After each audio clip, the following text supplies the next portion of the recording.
Praise the lord. దేవునికి మహిమ కలుగును గాక. మనము లాస్ట్ ఎపిసోడ్లో క్రీస్తు రాకడ సంభవాలు, వేదంలో ప్రారంభమయ్యే ముందు ఏం జరుగుతాయనే విషయాలని కూడా మనం ధ్యానం చేసుకున్నాం. దేవుని రాకడకు, యుగ సమాప్తికి సూచనలు లేవని ప్రభువుని అడిగితే ప్రభు చెప్పి యుద్ధ సమాచారం గురించి మీరు వింటారు, కానీ అంతము వెంటనే రాదు. మీరు కలవరపడకుండా చూసుకోండి. జనం మీదకి జనము, రాజ్యం మీదకి రాజ్యము లేచును. అక్కడక్కడ కరువులు, భూకంపాలు లేస్తాయి. జనులు మిమ్మల్ని శ్రమల పాలు చేసి చంపుతారు. కాబట్టి వీటన్నింటి విషయంలో మీరు చాలా జాగ్రత్తగా ఉండండి. ఇవన్నీ వేదనలకు ప్రారంభము, కానీ అంతము వెంటనే రాదని వాక్యం సెలవిస్తుంది.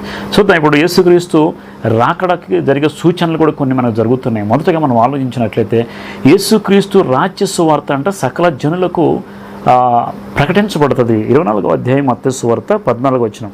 మరి ఈ రాజ్య సువార్త సకల జనులకు సాక్షార్థమై లోకమందంతటిను ప్రకటించబడను, అటు తర్వాత అంతము వచ్చును. మనము లాస్ట్ ఎపిసోడ్లో నేర్చుకున్న రీతిగా రాజ్య సువార్త ప్రకటించబడుతుందంట. ఎక్కడికి ప్రకటించబడుతుంది? యేసుక్రీస్తు రాజ్య సువార్త ఎక్కడ ప్రకటించబడుతుందంటే సకల జనులకు సాక్షార్థమై, ప్రజలందరికీ కూడా సాక్షార్థమై లోకమంతటా ప్రకటించబడను. చూడండి, యేసుక్రీస్తు రాజ్య సువార్త ఎవరెవరికి? కేవలం క్రైస్తవులకేనా అని మనం ఆలోచిస్తే క్రీస్తు రాజ్య సువార్త కేవలం క్రైస్తవులకు కాదండి.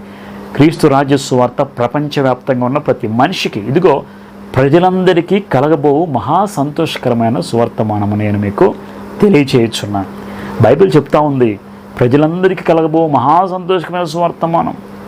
కాబట్టి యేసుక్రీస్తు వారు చెప్పే మాట, ఇదిగో ప్రయాసపడి భారం మోయిచున్న సమస్త జనులారా, ప్రయాసపడి భారం మోయిచున్న సమస్త జనులారా నా ఎదుకరనే మీకు విశ్రాంతిని కలుగజేస్తాను.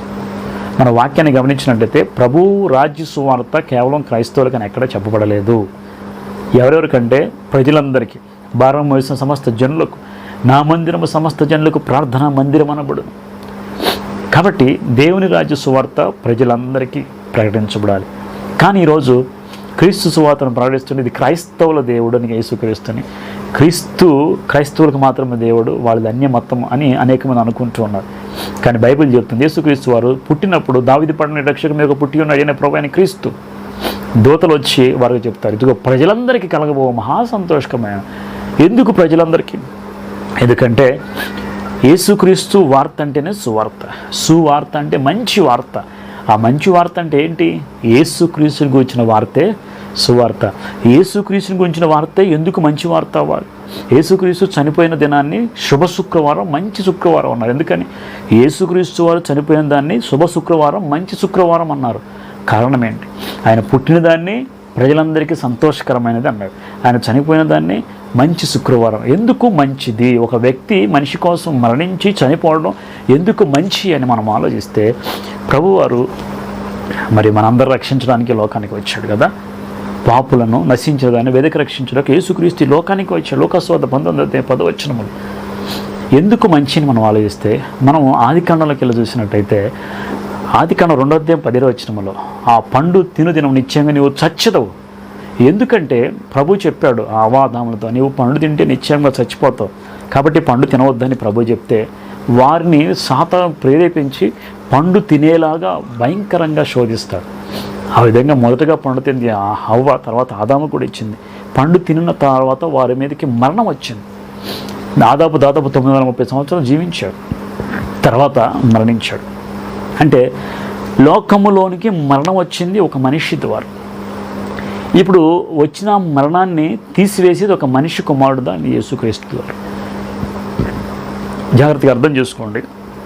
మరణం వచ్చింది, ప్రజలందరూ మరణిస్తున్నారు. మరణం అనేది తీసుకొచ్చింది ఎవరంటే, దేవుడు మనిషికి మరణం ఇవ్వలేదు. సాతాను ఎప్పుడైతే తోటలో ప్రవేశించాడో మనిషిని దేవునికి దూరం చేయాలని పండు తినిపించి ఆ మనిషిని దేవుడు దూరం చేసి మరణం అనేది పరిచయం చేసింది. దేవుడు చెప్పాడు ముందే, మనకు చెప్తాడు 2 మార్గాలు ఉన్నాయి, ఏ మార్గం కావాలి నువ్వే ఎంచుకో. దేవుడు ఎవరిని బలవంతం చేయడు, అందరికీ స్వతంత్రం ఇచ్చాడు. ఎవరిని బలవంతం చేయక, ఇదిగో 2 మార్గాలు, ఇటు తింటే చచ్చిపో, తినపోతే ఏదేళ్ళ తోటలు నాతో సంతోషంగా భూమి నుంచి ఫలించి అభివృద్ధి చెందుతావు అంటే వారు పండు తినడాన్ని ఎంచుకున్నారు. మరి ప్రభు చూస్తూ ఊరుకున్నాడంటే, నీకు స్వతంత్రం ఇచ్చాడు కాబట్టే ఊరుకున్నాడండి. స్వతంత్రం ఇవ్వకపోతే రిమోట్ కంట్రోల్ పెట్టుకొని తినకుండా నేను ఆపొచ్చు. అందరూ అంటారు పండు తినకుండా ఆపేసి ఇదంతా రాదు కదా. మరి పండు తినడం ఆపేస్తే నీకు స్వతంత్రం ఇచ్చినట్టు కాదు కదా. దేవుడు ఫ్రీడమ్ ఇచ్చాడు, అన్నీ చెప్పాడు, ఇది మంచి చెడు ఏది చేస్తావు అది నీ చేతుల్లోనే ఉంది. ఇప్పుడు పరలోకం నరకం ఉంది, ఎటు వెళ్తావు నీ ఇష్టం. నేను బలవంతం చేసింది ఎప్పుడు, నేను లాక్కురా, నీకు ఇష్టమైతే రా, నేను నీకు పరలోకం ఇస్తాను, నీకు ఇష్టం కాదంటే వెళ్ళిపో, నరకానికి వెళ్ళిపో. నరకం అనేది దేవుడు మనిషి కోసం చేయాలి. పడిపోయిన దేవదూతల కోసం. చాలామంది అంటారు, నీ దేవుడు అంత క్రూరుడు, మనుషులు నరకానికి పంపిస్తారు ఎందుకు, మనిషిని చేయటం ఎందుకు అంటారు చాలామంది. దేవుడు చాలా మంచివాడు. నరకాన్ని చేసింది పడిపోయిన దేవదూతలకి, మనుషుల కోసం కాదు. ఈ పడిపోయిన దేవదూతలు సాతాను ఏం చేశాడు, మేమే ఎందుకు వెళ్ళాలి, నువ్వు చేసుకున్న మనిషిని నీకు దూరం చేసి నేను తీసుకెళ్తానని ఈ విధంగా కుట్ర చేసి ఏదైనా తోటలో మనిషికి మరణం ఇచ్చి నరకాన్ని తీసుకెళ్ళిపోతున్నాడు. అదే ప్రభు మరలా గొర్రెపిల్లలాగా వధించబడి ఆ మనిషిని రక్షించడానికి ఈ లోకానికి మనిషి కుమారుడిగా వచ్చాడు. ఆయన త్యాగం చేశాడు కాబట్టే ఆ త్యాగానికి ప్రతిఫలంగా స్వతంత్రం ఇచ్చాడు కాబట్టి స్వతంత్రానికి ప్రతిఫలంగా ఆయన మరణానికి అప్పగించుకున్నాడు. కేవలం స్వతంత్రం ఇచ్చినందుకే ఈరోజు ఆయన మరణానికి అప్పగించుకోవడం. జ్ఞాపకం చేసుకోండి, యేసుక్రీస్తు సువార్త అంటే ఏంటంటే చనిపోయి మరణించే ప్రతి మనిషికి కూడా మరలా జీవం ఇవ్వడానికి, ఏదైనా తోటలో కోల్పోయిన అనుభవాన్ని మరలా మనిషి దాన్ని తెచ్చుకోవడం కోసం దేవునికి అంటుకట్టబడే నిమిత్తం యేసుక్రీస్తు మధ్యవర్తిగా వచ్చాడు. దేవునికి మనిషికి విడబాటు దగ్గర చేసి ప్రభువు ఆయన మరణం ద్వారా మనిషిని దేవునికి సమీపంగా చేసి దేవుని యుద్ధకు చేర్చాలనే ఉద్దేశంతో యేసుక్రీస్తు వారు ఈ లోకానికి వచ్చారు. ఈ లోకానికి వచ్చి ప్రాణం పెట్టి రక్షణ అందరికి ఉచితంగా అనుగ్రహించాడు. కాబట్టి మరణించే ప్రతి మనిషికి సువార్త అవసరం. మరణించే ప్రతి మనిషి నాకు అవసరం లేదు సువార్త అని కూడా చాలామంది. నీకు మరణం లేకపోతే నిజంగా నీకు సువార్త అవసరం లేదు, క్రీస్తు అవసరం లేదు, నువ్వు రావాల్సిన అవసరం లేదు. నువ్వు మరణించే మనిషి అయితే ఖచ్చితంగా నీకు సువార్త కావాలి, క్రీస్తు కావాలి. అదే సువార్త అంటే మంచి వార్త. ఆ మంచి వార్త ఏంటంటే ఇదిగో నువ్వు మరణించి నరకానికి వెళ్లకుండా నీ దేవుడు నీ కోసము నరక శిక్షను నీకు రాకుండా శిలువలో మరణించి తప్పించాడు. కాబట్టి అదే సువార్త. నిత్యము నరకములోకి వెళ్లకుండా నిన్ను కాపాడేందుకు దేవుడు నీకు ఇచ్చిన గొప్ప అవకాశమే రక్షణ. కాబట్టి మరణించే ప్రతి వ్యక్తికి దేవుడు ఇచ్చిన సువార్త అంటే ఒక మంచి వార్త. ఇక నుండి నువ్వు మరణించిన తర్వాత నరకానికి వెళ్ళే అవకాశం లేదు. ప్రభువుని నమ్ముకుని ప్రభు దగ్గరికి వచ్చినట్లయితే నీకు పరలోకం ఇస్తాడు. శిలువలో దొంగని చూడండి, క్షమించి నేడే నువ్వు నాతో పరదేశంలో ఒప్పుకున్నాడు. ఒక్క నిమిషంలోనే దేవుడు రక్షణ ఇచ్చాడు. ఆ రక్షణ పొందుకున్నటువంటి దొంగ మొట్టమొదటిగా పరదేశంలోకి ప్రవేశించాడు. ఎంత మంచివాడు చూడండి. సువార్త సాక్షార్థమై లోకమంతటా ప్రకటించబడినట్టు తర్వాత అంతమోత్సవం. కాబట్టి యేసుక్రీస్తు సువార్త లోకమంతా ప్రకటించబడుతుంది. అంటే సువార్త కేవలం క్రైస్తవులకు మాత్రమే కాదు, ప్రజలందరికీ కూడా సువార్త అవసరం. ఆ సువార్త ఏంటంటే క్రీస్తుని గురించిన వార్త, క్రీస్తుని గురించిన సువార్త. అది ప్రభు ఇచ్చినటువంటి సువార్త. దీన్ని ప్రారంభించింది ప్రభువారే. చూడండి, ఈరోజు టీవీలలో, మరి యూట్యూబ్లో, మొబైల్స్లో, ల్యాప్టాప్లో ఎక్కడ చూస్తే అక్కడ సువార్త వినిపించబడుతుంది విస్తారంగా. ప్రతి ఒక్కరూ సువార్తను ప్రకటిస్తూనే ఉన్నారు. ప్రతి ఒక్కరు సువార్తను కక్ష చేతను మిష్ చేతను సువార్త ప్రకటిస్తూ ఉన్నారు. సంఘాలలో అవుట్రీచ్లని, సంఘాలలో సువార్తలను, మీటింగ్లని సువార్త కూడా ఇదివరకు లేదు. ఇప్పుడు భయంకరంగా సువార్త ఎందుకు ప్రకటించబడడం తెలుసా? దేవుని యొక్క ఆజ్ఞ సకల జనులకు సాక్షార్థమై సువార్త ప్రకటించబడాలి. అటు తర్వాత అంతమవచ్చు. మీకు విషయం తెలుసా? సువార్త ప్రకటించబడి తర్వాత సువార్త తలుపులు మూయబడతాయి. సువార్త ఇంకా తర్వాత దొరకనే ఇప్పటికీ చైనాలో అండర్ గ్రౌండ్లోకి వెళ్ళి వాళ్ళు ప్రార్థన చేసుకోవాలి. అండర్ గ్రౌండ్లో బైబిల్ పట్టుకోవడానికి వీల్లేదు. అండర్ గ్రౌండ్లోకి వెళ్ళి వాళ్ళు అక్కడే బైబిల్ పెట్టుకొని బయట మామూలుగా తిరుగుతారు. వెళ్ళి అండర్ గ్రౌండ్లోకి వెళ్ళి అక్కడ సువార్త ప్రకటించుకొని బయటకు వస్తారు. మనకు కూడా అటు దినాలు రాబోతున్నాయి. మనం చూస్తూ ఉన్నాం. సాక్షార్థమే అనేక మందిని చంపేస్తూ ఉన్నారు. ఈ విధంగా చంపుతున్న బైబిల్ ముందుగానే చాలా రాను గవర్నమెంట్ రూల్స్ భయంకరమైపోతాయి. సువార్త ప్రకటన ఆగిపోతుంది. సువార్త తలుపులు మూయబడతాయి. కాబట్టి జ్ఞాపకం చేసుకోండి, సాక్షార్థమైన లోకమంతా సువార్త ప్రకటించబడతాయి. ఈ సువార్త ఎవరైనా ఆపడానికి ప్రయత్నం చేస్తారంటే చాలామంది ప్రయత్నం చేస్తారు, కానీ సువార్తను ఆపే శక్తి ఎవరికి లేదు. ఎందుకు చెప్పమంటారా? చూడండి, మార్కు సువార్త 1వ అధ్యాయము 1వ వచనం. దేవుని కుమారుడైన యేసుక్రీస్తు సువార్త ప్రారంభము. అంటే సువార్తను ప్రారంభించిన వాడు యేసుక్రీస్తు అండి, మనిషి కాదు. ఏ మనిషి సువార్తను ప్రారంభించలేదు. సువార్తను ప్రారంభించిన వాడు యేసుక్రీస్తు. కాబట్టి సువార్త ప్రారంభము. ఆది నుండి సువార్త ప్రకటన చేసింది యేసుక్రీస్తు. ఈ సువార్త ప్రకటించమని సువార్త చెప్పింది మొట్టమొదటిగా యేసుక్రీస్తు వారు. కాబట్టి సువార్తను ప్రారంభించింది దేవుడే, సువార్తను ఆపేసేది కూడా దేవుడే. ఏ మనిషి ఎన్ని ఛాలెంజ్లు చేసినా, నేను చనిపోయేలోపు చర్చి ఎక్కడ ఉండడానికి వీల్లేదు, నేను చనిపోయేలోపు అనేక మంది క్రైస్తవులను నశింపచేయాలని చాలామంది ఛాలెంజ్ చేస్తున్నారు. ఎవ్వరి తరము కాదు. ఒక చోట ఒక హతసాక్షి చేస్తే 100 మంది లేస్తారు. అక్కడ దేవుడు హతసాక్షులకు ఎందుకు ఎలా చేస్తాడు తెలుసా? హతసాక్షి చేయబట్టు ద్వారా అనేక మంది ఉద్యోగంతో సువార్త లేస్తుంది అక్కడ. అందుకోసమే ప్రభు హతసాక్షులుగా అనేక మందిని అప్పగిస్తున్నాడు. అంతేకాని ప్రభు వారిని చంపడం ఇష్టంగా. యేసుక్రీస్తు శిష్యులందరూ హతసాక్షులు అయిపోయారు. యేసుక్రీస్తు హతసాక్షిగా మార్చబడ్డాడు. యేసుక్రీస్తు చనిపోయిన తర్వాత సువార్త క్లోజ్ అయిపోయింది అనుకున్నారు. యేసుక్రీస్తు సమాధులు పెట్టేసాం అనుకున్నారు. రాయి వేసాం అనుకున్నారు. రాయి తెరుచుకొని బయటకు వచ్చాడు దేవుడు. శిష్యులందరూ కూడా మేడగది మీదకి వెళ్ళిపోయి దాక్కున్నారు. కానీ వాళ్ళందరినీ బలపరిచి దేవుడు ఆత్మచేత నడిపింపి యూదయలో, సమరయలో, గలిలయలో సువార్త ప్రకటించి ప్రపంచ దేశాలకు సువార్త ప్రకటించేలాగా యేసుక్రీస్తు చేశాడు. 12 మంది శిష్యులు వెళ్ళారు. వారి ద్వారా శిష్యులు, వారి ద్వారా అనేక మంది మిషనరీలు.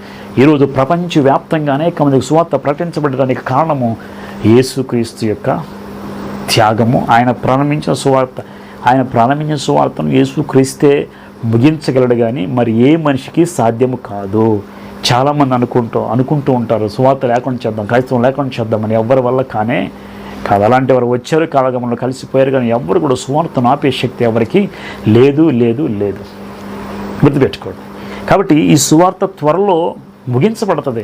సువార్త అన్ని చోట్ల ప్రకటించబడింది. ఒకసారి భగత్ సింగ్ గారు సువార్త ప్రకటించడానికి కరపత్రాలు తీసుకొని వెళుతూ ఉన్నాడు. దేవుడు చెప్పాడంటే నువ్వు కరపత్రాలను పంచు వెళ్ళి ప్రజలకంటే. ఆయన దారి మధ్యలో నిలబడి కరపత్రాలు పంచుతూ ఉంటే వాళ్ళు తీసుకొని చింపేస్తున్నారు. తర్వాత ఇంటికి వచ్చి ప్రభుని అడిగాడు, ప్రభా మీరు ప్రయాసపడి కరపత్రాలు వారికి ఇస్తూ ఉంటే చూసావా ప్రభు, వారు దాన్ని తీసుకొని చింపేస్తున్నారంటే ప్రభు అన్నాడంట. ఉపయోగం ఏంటి ప్రభు అని అడిగితే ప్రభు అన్నాడంట, చూసావా వారి కరపత్రం ఓపెన్ చేయగానే క్రీస్తుని గురించిన వార్త అని తెలిసి మాకు అవసరం లేదని చించారు. కాబట్టి వారికి సువార్త ప్రకటించబడింది కానీ వారు వద్దని చించివేశారు. కాబట్టి వాళ్ళకి అవకాశం లేదు. అంటే సువార్త అందరికీ చేరుతుంది, మాకు వద్దు అని దాన్ని రిజెక్ట్ చేసేవాళ్ళు చాలామంది ఉన్నారు. అది వాళ్ళ తప్పు. సువార్త అయితే ప్రకటించబడతాం. ఈరోజు అనేక టీవీలలో సువార్త, అనేక చోట్ల యూట్యూబ్లో సువార్త. యూట్యూబ్లో వచ్చే సువార్తలను నమ్మవద్దు. అనేక మంది వారికి ఇష్టం వచ్చినట్టు వాకి పెట్టేస్తున్నారు. వాటి చూసి అనేక మంది గలిబిలైపోతున్నారు. మీరు ఏదైనా సువార్త సరిగా ఎలాగ చదువుకోవాలంటే బైబిల్ గ్రంథాన్ని చదవండి. బైబిల్ని మించిన బోధకుడు లేడు. యేసుక్రీస్తుని మించిన బోధకుడు లేడు. మీరు వాళ్ళు చెప్పిన వాక్యాలు, వీళ్ళు చెప్పిన వాక్యాలు వాక్యానుసారమై ఉన్నవో లేదో పరిశీలన చేసి చూసుకోవాలి. పౌలు గారు కూడా కొరింథీ సంఘాల్లో, వేరే సంఘాల్లో చెప్పినప్పుడు అక్కడ వారు ఆయన చెప్పినవి వాక్యానుసారంగా ఉన్నాయా లేదా అని పరిశీలన చేసుకొని చూశారు. ఈరోజు చాలామందికి పరిశీలన లేదు కాబట్టి, చాలామందికి వాక్య జ్ఞానం లేదు కాబట్టి, వాక్యం చదివే అవకాశం ఉన్న చదవకుండా జ్ఞానం లేదు కాబట్టి ఎవరు చెప్పిన మాటలు వాళ్ళు వినేసి కలవరపడిపోతున్నారు. కాబట్టి సువార్త, మంచి వార్త, క్రీస్తు గురించిన వార్త ప్రారంభించింది యేసుక్రీస్తు వారు, ముగించేది కూడా యేసుక్రీస్తు వారే. సువార్త తలుపులు మూయబడుతూ ఉన్నాయి. బైబిల్ పట్టుకుని తిరగడానికి ఉండదు నీకు. తర్వాత కొత్తగా రూల్స్ వచ్చాయి, హైకోర్టు ఆదేశాలు వచ్చేసాయి. ఎవరైనా కానీ క్రైస్తవంలోకి మారితే వారి యొక్క కులము రద్దు చేయబడుతుంది. మరి వెంటనే మార్చేసుకోవాలి, దేనికి అర్హులు కాదు అంటే కొన్ని రిస్ట్రిక్షన్స్ రాబోతున్నాయి. పబ్లిక్గా సువార్త ప్రకటించడానికి అవకాశాలు తగ్గి, సువార్త తలుపులు ఇదివరకు ఉన్నటువంటి ఫ్రీడమ్ అనేది ఇప్పుడు లేదు. కాబట్టి నలుదిక్కుల తిరిగి సువార్త ప్రకటించే అవకాశం కూడా రాకపోవచ్చు. కాబట్టి సువార్త తలుపులు మోయబడుతూ ఉన్నాయి. త్వరగా మోయబడితే ఇంకా అవకాశం అనేది లేదు. కాబట్టి మనం జ్ఞాపకం చేసుకోవాలి, యేసుక్రీస్తు రాకడలో జరగబోయే అంశాల్లో ఇంకా యేసుక్రీస్తు సువార్త అనేది ఇంకా క్లోజ్ అయిపోతుంది. అంటే సువార్త సకల జనులకు సాక్షార్థమై ప్రకటించబడతాడు. తర్వాత అంతం వస్తున్న వాక్యం సెలవిస్తుంది. తర్వాత ఇంకో విషయం చూస్తే అంజూరపు చెట్టు గురించి రాయబడింది. అంటే ఇప్పుడు దీని గురించి మనం ఆలోచిస్తే అంజూరము చెట్టు అనేది యూదులకు సంబంధించిన సాదృశ్యం. దాదాపుగా యూదులందరూ కూడా చెదిరిపోయారు. అసలు యూదులు తిరిగి స్వదేశానికి వస్తారని వాక్యం తెలియజేస్తారు. యూదులు స్వదేశానికి ఎందుకు రావాలి, వారు ఎక్కడికి వెళ్ళిపోయారు అని మనం గురించి ఆలోచించినట్లయితే యూదులు చెదిరిపోయారు. ఎప్పుడు? దేవుని మందిరము సొలొమోను కట్టించాడు. సొలొమోను కట్టించిన తర్వాత కొంతకాలానికి బబులోను రాజు సామ్రాజ్యం వచ్చి వాళ్ళు దాన్ని కొల్లగొట్టి తీసుకెళ్ళిపోతే రెండోసారి దేవుని మందిరాన్ని మొదటిసారి ఆ దేవుని మందిరాన్ని వాళ్ళు కొల్లగొట్టి తీసుకెళ్ళిపోతారు. ఆ తర్వాత నెహెమ్యా, తర్వాత ఎజ్రా వీళ్ళందరూ వచ్చి దాన్ని పునరుద్ధరిస్తారు, మరలా కట్టబడుతుంది. తర్వాత హేరోదు కాలంలో మరలా యేసుక్రీస్తు ఉన్న కాలంలో మందిరం అంతా చక్కగా కట్టబడింది. అయితే ఈ మందిరాన్ని మరలా మూడోసారి కట్టబోతున్నారు. మూడవ మందిరం కట్టబడుతుంది. అది ఎప్పుడనేది మనం తర్వాత ఆలోచిద్దాము, దాని గురించి ధ్యానం చేద్దాం. ఇప్పుడు రెండవదిగా యూదులు స్వదేశానికి తిరిగి రావటం అంటే ఏంటంటే, ఇప్పుడు యేసుక్రీస్తు వారు ఉన్నప్పుడు, యేసుక్రీస్తు వారు సువార్త ప్రకటించినప్పుడు ఆయన ద్వేషించిన వారు యూదులే. ఆయన సొంత ప్రాంతంలో సువార్త ప్రకటిస్తే అనేక మంది ఆయన అంగీకరించలేదు. యేసుక్రీస్తు వారిని ద్వేషించింది, మాకు వద్దని చెప్పింది, ఆయన తిరగబడింది కూడా యూదులే. యాజకులు, అదే రీతిగా శాస్త్రులు, పరిసయ్యులు వీళ్ళందరూ కుమ్మక్కైపోయి కైఫాతో కలిసిపోయి పిలాతు దగ్గరికి వెళ్ళి యేసుక్రీస్తును సిలువేయమని వారే ఏం చేశారంటే ప్రభు మీద వ్యతిరేకంగా లేచి యేసుక్రీస్తుని సిలువ వేయించారు. అప్పుడు పిలాతు చూసి ఈయన యందు నాకు ఏ దోషం కనపడట్లేదు కాబట్టి ఈయన నేను రిలీజ్ చేస్తాను, వద్దు మాకు ఆయన సిలువ వేయాల్సిందే, మాకు ఇతని బదులు బరబ్బాని విడుదల చేయమని చెప్పాను. సరే, యేసుక్రీస్తుని సిలువకు అప్పగించింది ఎవరు? ఇప్పుడు పిలాతు అంటాడు, ఇదిగో ఈ పాపము నా మీదను మా పిల్లల మీద వండుకున్నట్లు అని చెప్పేసి చేతులు కడిగేసుకుంటాడు. కారణం ఏంటంటే ఈ పాపం మా మీద వద్దు, నేను ఏ దోషము చేయలేదు, ఆయన విడిపించాలని చూసాను, మీరే వద్దనుకోండి, మీ రాజుని మీరు అప్పగించుకున్నారు అంటే అప్పుడు వాళ్ళు అంటారు, ఈ దోషము మా మీదను మా పిల్లల మీదను ఉండునుగాక అని వారి తీర్పు వారే రాసుకున్నారు. కాబట్టి యేసుక్రీస్తుని అప్పగించారు, సిలువకు అప్పగించారు. అప్పటి వరకు ఎంత బాగానే ఉంది, మేము గెలిచాము, మేము నెగ్గాము, ఆయన్ని అప్పగించాము, మోసం చేశాము, సిలువకు అప్పగించామని వారందరూ కూడా కుట్ర చేసి ప్రభువుని అప్పగించారే. కానీ అది అప్పగించాలని ప్రభు రాసి ఉంచాడు.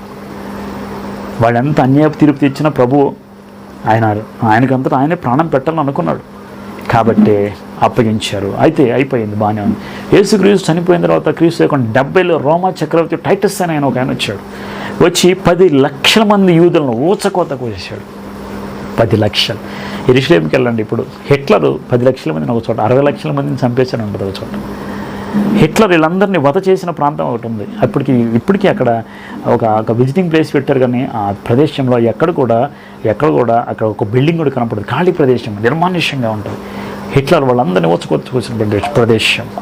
అదే రీతిగా ఆ రోజుల్లో టైటస్ అనే రాజు క్రీస్తు శకం 70 AD, క్రీస్తు శకం 70లో వచ్చి రోమా నుండి వచ్చి ఆయన యూదులందరి మీద పగబట్టేసి వాళ్ళ మీదకి లేచి దొరికిన వాడిని దొరికినట్టుగా చంపేసి చాలామందిని అనేక చోట్ల తీసుకెళ్ళి బానిసలుగా అమ్మేసుకొని కనపడ్డ వాళ్ళని తారుబోసి చంపేయడం, రంపాలతో కోసేయటం, వధ చేసేయటం, ఊచకోత చేసేస్తూ ఉంటే ఇటు దొరికిన యూదులు అటు వాళ్ళ కుటుంబాలతో సహా పరుగులు తీశారు. ఎంతవరకు వచ్చేసా ప్రపంచవ్యాప్తంగా చెదిరిపోయారు యూదులు. ఒక్కడు కూడా వారి దేశంలో లేడు. ఇజ్రాయెల్ దేశంలో ఒక్కడు కూడా యూదా దేశంలో లేడు, అందరూ పారిపోయారు. ఇజ్రాయెల్ దేశం, యూదా రాజ్యము, ఇజ్రాయెల్ రాజ్యం రెండు చెదిరిపోయాయి. ఇప్పుడు ఇజ్రాయెల్ దేశం అంతా నిర్మాచ్యంగా శ్మశాన దెబ్బలాగా మారిపోయింది. ఇప్పుడు దాని చుట్టుపక్కల ఉన్నటువంటి అరబ్ కంట్రీస్ ఎవరు అనగా అబ్రహాము సంతానమైనటువంటి అబ్రహాం యొక్క కుమారుడు ఎవరు? ఇస్సాకు కుమారుడు ఎవరు? యాకోబు 12 మంది గోత్రాల నుండి వచ్చిన వాళ్ళు ఇజ్రాయెల్. యాకోబు నుండి వచ్చిన 12 గోత్రాలలో ఇజ్రాయెల్. 12 గోత్రాల ప్రజలే ఇజ్రాయెల్. 2 రాజ్యాలు, ఇజ్రాయెల్ రాజ్యంగా యూదా రాజ్యంగా చెదిరిపోయి 2 రాజ్యాలకు స్థిరపడిపోయినాయి. కానీ వీళ్ళే ఇజ్రాయెల్గా ఎంచబడ్డారు. వీళ్ళందరినీ కూడా వాళ్ళు ఊచకోత చేస్తూ ఉంటే పారిపోయి ఇటు పడితే అటు చెదిరిపోతే ఇప్పుడు చుట్టుపక్కల ఉన్నటువంటి అబ్రహాం మొదటి సంతానమైన ఇష్మాయిల్ సంతానం అరబ్బులు అనేక మంది ఖాళీగా ఉన్న ప్రదేశాన్ని, ఏదైనా ఖాళీ ప్రదేశం ఒక 10-20 సంవత్సరాలు ఖాళీగా ఉంటే ఎవరో ఒకరు ఆక్రమించుకుంటారు. వీళ్ళు చెదిరిపోయిన తర్వాత కొన్ని 100 సంవత్సరాలు 10 సంవత్సరాలు ఖాళీగా ఉన్న ఆ దేశాన్ని ఆక్రమించేసుకున్నారు. ఎక్కడైతే యెరూషలేము దేవాలయం ఉన్నదో, సొలొమోను కట్టించిన దేవాలయం పడగొట్టబడి కాల్చబడిపోయిందో ఆ దేవాలయాన్ని వారు తిరిగి పునరుద్ధరించుకొని అక్కడ అల్-అక్సా మసీద్ కట్టేశారు, డోమ్ ఆఫ్ రాక్. ఈరోజు మనం చూస్తే అక్కడ వారు కట్టుకున్న అక్కడ మొహమ్మద్ ప్రవక్త వచ్చాడని వారు కట్టుకొని వాళ్ళు అక్కడ స్థిరపడిపోయారు. స్థిరపడిపోయిన తర్వాత 1948 ఇజ్రాయెల్ దేశం ఐక్యరాజ్య సమితిలో మేము కూడా ఒక దేశం ఏర్పడతామని అనేక మంది వచ్చి మాకు దేశం కావాలని పోరాడి ప్రకటించుకొని వారు దేశాన్ని సంపాదించుకున్నారు. దేవుడే వారికి ఓటు వేసాడని చరిత్ర చెప్తుంది. కాబట్టి వినండి, ఈ విధంగా ఇజ్రాయిల్ అందరూ కూడా చెదిరిపోయి ప్రపంచ దేశాలకు వెళ్ళిపోయి వారందరూ తిరిగి మరలా ఇజ్రాయేలు దేశానికి తిరిగి వస్తూ ఉన్నారు. 1940 నుండి ఇప్పటి వరకు ప్రపంచవ్యాప్తంగా ఉన్న ఇజ్రాయెల్ అనేక మంది వారి సొంత దేశానికి మూటాముళ్ళే సర్దుకొని ఏ దేశం ఉన్నా మరి సొంత దేశానికి వెళ్ళిపోతుంది. ఇప్పుడు ఇజ్రాయెల్ దేశము ప్రపంచంలో ఒక గొప్ప దేశంగా, చిన్న దేశమే కానీ గొప్ప దేశంగా ఎదిగింది. అన్ని రంగాలలో వృద్ధి చెందింది. శాస్త్రవేత్తలు, నోబెల్ గ్రహీతలు చాలామంది అక్కడ ఉండి వచ్చారు. చూడండి, ఇజ్రాయెల్ దేశాన్ని దేవుడు ఎంతగా ఆశీర్వదించాడు. వారు సొంత దేశాన్ని ఏర్పాటు చేసుకున్నారు. వాళ్ళకున్న ఆర్మీ చాలా తక్కువ మంది, మినిమం 60 నుండి 90 లక్షల మందే ఉంటారు. వారి మీద యుద్ధానికి ఏ దేశం సాహసం చేయదు. ఎక్కడ లేని ప్రపంచంలో ఉన్న గొప్ప గొప్ప ఆయుధాలు అక్కడే ఉన్నాయి, గొప్ప టాలెంట్ అక్కడే ఉంది. దేశమంతా నిద్రపోతున్న ఒక సైనికుడు లేకుండా ఐరన్ డోమ్లను పనిచేస్తుంటే తెలియకుండా ఒక బాంబు వచ్చి ఇజ్రాయెల్ దేశం మీద పడిన దాన్ని ఆకాశంలో కాల్చివేయగలిగినటువంటి టెక్నాలజీ వాళ్ళ దగ్గర ఉంది. కాబట్టి జ్ఞాపకం చేసుకోండి. ఐరన్ డోమ్స్ అని ఈ విధంగా డెవలప్ అయిపోయారు. దేవుడు వారి పక్షంగా ఉన్నాడు, దేవుడు వారిని బలపరిచాడు. కాబట్టి ఇజ్రాయెల్ ఎక్కడెక్కడ ఉన్న వాళ్ళందరూ చెదిరిపోయి మరలా స్వదేశానికి వస్తూ ఉన్నారు. ఎందుకు చెదిరిపోయారంటే క్రీస్తును సిలువ వేసినటువంటి శాపము మా మీద మా పిల్లల మీద ఉండునుగా కానీ వారు అనుకున్నారు. కాబట్టి వారు అనుకున్న రీతిగానే, వారు ఆలోచించిన రీతిగానే వారి మీదకి ఈ విధంగా శాపం వచ్చి AD 70లో క్రీస్తు చనిపోయిన తర్వాత 70వ సంవత్సరంలో అనేక మంది టైటస్ సైనికులు వచ్చేసి ఇజ్రాయెల్ దేశం మొత్తాన్ని నశింపచేశారు. అప్పుడు అనేక మంది చెల్లాచెదురైపోయి పారిపోయారు. అప్పటి నుండి ఇప్పటి వరకు ఆ ప్రదేశం ఖాళీగా. అందుకే ఇజ్రాయెల్కి అటు యూతులు ఇజ్రాయెల్, తర్వాత ముస్లిమ్స్ అయినటువంటి అరబ్బులకి మధ్య యుద్ధం. ఎందుకంటే అల్-అక్సా మసీద్ అనగా డోమ్ ఆఫ్ రాక్ అనేది అక్కడ మందిరాన్ని సొలొమోను కట్టించిన మందిరం, దేవుడు ఏర్పరచుకున్న దేవాలయం కట్టించుకున్న మందిర ప్రదేశంలో వాళ్ళు మాస్క్ కట్టుకున్నారు, మసీదు కట్టుకున్నారు. ఇది మాదంటే ఇప్పుడు వచ్చి మాదంటారు, వాళ్ళు మేము కట్టుకున్నాం మాది అంటారు. కాబట్టి ఈ స్థలాల మధ్య గొడవ, వివాదం వలన ఎప్పుడు కూడా వారికి యుద్ధాలు జరుగుతూ ఉన్నాయి.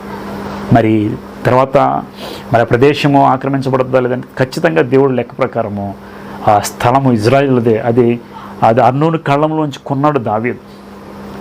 బైబిల్లో దానికి సంబంధించినటువంటి పత్రాలు ఉన్నాయి, ఎవరి దగ్గర కొన్నాడు, ఎంత కొన్నాడు అనేది. కాబట్టి ఇది ఖచ్చితంగా ఇజ్రాయిల్ది. దేవుడు మరలా వారికి ఇస్తే అప్పుడు మూడవ మందిరాన్ని మరలా కట్టేస్తారు. మూడవ మందిరం కట్టేస్తే ఇక్కడ యేసుక్రీస్తు రాకడ వచ్చేయడానికి సిద్ధంగా ఉంది. కాబట్టి వాళ్ళు ఇప్పటికీ ఈ మందిరాన్ని కట్టించడానికి 24 గంటల్లో లేపేయడానికి కావాల్సినటువంటి టెక్నికల్గా అన్నీ సమర్థించుకొని అన్నీ కూడా వాళ్ళు ఏర్పాటు చేసి పెట్టుకున్నారు. కాబట్టి గుర్తుపెట్టుకోండి, ఎక్కడెక్కడ ఉన్నటువంటి ఇజ్రాయెల్ అందరూ కూడా ప్రపంచ దేశాల్లో చెదిరిపోయిన వారందరూ తిరిగి మరలా ఇజ్రాయెల్ దేశానికి వస్తూ ఉన్నారు.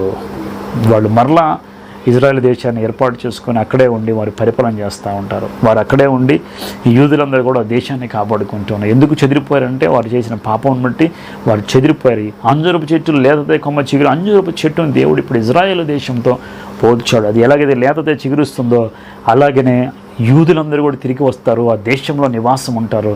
వారందరూ తిరిగి వచ్చిన వెంటనే, చిగురించిన వెంటనే వసంతకాలం అంటే దేవుని రాకడ సమీపంగా ఉంది అని మనం గ్రహించాలి. కాబట్టి మొదటగా సువార్త రాజ్యము అంతటా ప్రకటించబడుతుంది, సువార్త అంతటా ప్రకటించబడుతుంది. తర్వాత సువార్త ప్రకటించబడుతుంది, సకల దేశంలోకి సాక్ష్యాత్మే ప్రకటించారు. రెండవదిగా యూదులు తిరిగి వచ్చేస్తారు. ప్రపంచవ్యాప్తంగా ఉన్నటువంటి యూదులందరూ కూడా తిరిగి వచ్చేస్తూ ఉన్నారు. ఆల్మోస్ట్ చాలామంది వచ్చేసారు. ఇంకా రావాల్సిన శేషం ఏదైనా ఉంటే త్వరగా వారు వచ్చేస్తారు. వారు వచ్చిన వెంటనే క్రీస్తు రాకడ సిద్ధంగా ఉంది. కాబట్టి మనం గమనించాలి, యేసుక్రీస్తు రాకడ బహు సమీపంగా ఉంది. సువార్త తలుపులన్నీ మూయబడతాయి. తర్వాత ఈ ప్రవచనాత్మకమైన విశేషాలన్నీ జరుగుతూ ఉంటాయి. గుర్తుపెట్టుకోండి, దేవుని రాకడ బహు సమీపంగా. అది ఎప్పుడు జరుగుతుంది ఎవరికి తెలియదు. కాబట్టి ఈరోజు సిద్ధంగా ఉండండి. ఒకవైపు చూస్తే దేవుడు ఇచ్చినటువంటి సూచనలన్నీ జరుగుతున్నాయి. కాబట్టి వీటిని బట్టి మనం అర్థం చేసుకోవాలి, యేసుక్రీస్తు రాకడ బహు సమీపంగా మన చెంతనే ఉంది. ఇదిగో ప్రభువు గుమ్మం పక్కనే ఉన్నాడు. ఆయన గుమ్మంలోనికి రావడానికి ఒక స్టెప్, ఒక అడుగు వేయడానికి సిద్ధం. కానీ ఆయన ఎందుకు ఆలోచన చేస్తుంటే నీవు నేను రక్షణ పొంది తిరిగి మరలా ప్రభు వైపు రావాలని ఆయన ఆశపడి ఇంకా మన కోసం ఎదురు చూస్తుంటాడు. కాబట్టి ఆలోచన చేస్తాం. ఇవన్నీ జరిగిన తర్వాత ఈరోజు ఒక్కటే ఆలోచించుకో, ప్రభు రాకడ సమీపంగా ఉంది. నేను విడవబడకూడదు, నేను కూడా ఎత్తబడాలి. కాబట్టి నేను ఎత్తబడాలంటే ఖచ్చితంగా రాకడ ఎత్తబడాలంటే రక్షణ పొంది సిద్ధంగా ఉండాలి అనే సిద్ధపాటు కలిగి ప్రభువులోకి వచ్చి మిమ్మల్ని మీరు సరి చేసుకొని రాకడ కొరకే సిద్ధపాటు కలిగి ఉండండి. దేవుడు మిమ్మల్ని దీవించి ఆయన రాకడ కొరకై మిమ్మల్ని సిద్ధపాటు చేయునుగాక. ఆమేన్.